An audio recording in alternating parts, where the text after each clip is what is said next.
अस्सलाम वालेकुम ګرانو مینوالو. زه حشمت سحر تاسو ته یو ښکلی کلام وړاندې کوم د ادریس اثر احمدزي صاحب. الله دې وکړي چې تاسو خوښ شي. دا کلام نوی دی او په دې کې زما خوش قسمتي دا ده چې صاحب ته مخامخ ناست یم او په دې طرز کې را سره ډېره خواري وکړه. نو الله دې وکړي چې تاسو خوښ شي او غلطي معاف.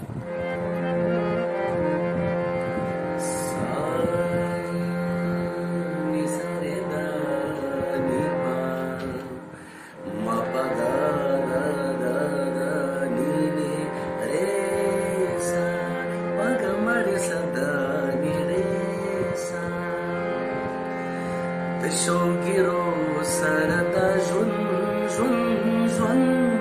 خو مړه خوشې کار دی. د شوګیرو سره د ژوند خو مړه خوشې کار دی. چې بې جانانه شي نو ژوند خو مړه خوشې کار دی. چې بې جانانه شي نو ژوند خو مړه خوشې کار دی. د شوګیرو سره د ژوند خو مړه خوشې کار دی.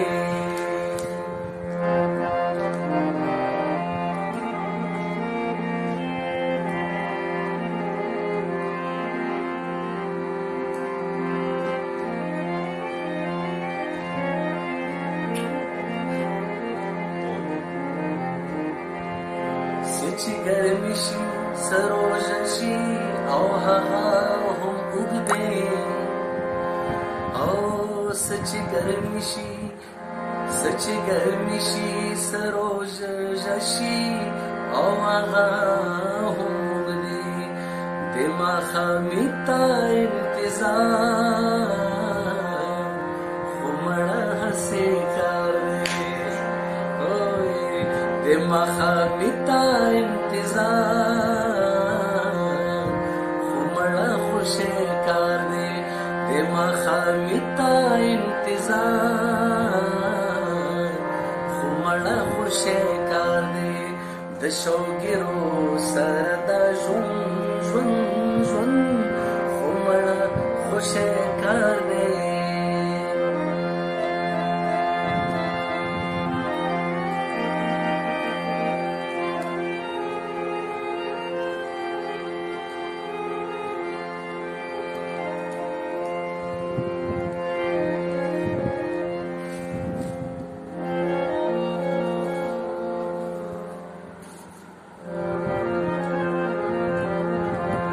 چې دروند ماښام شي ته یوازې بې د جامه ناست یې.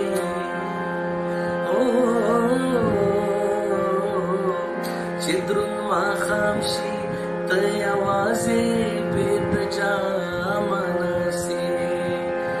ما پرېږده شی هم وایي دغه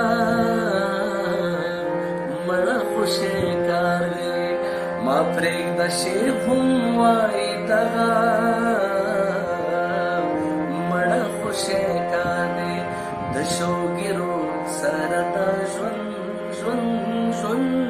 خو مړه خوشې کار دی.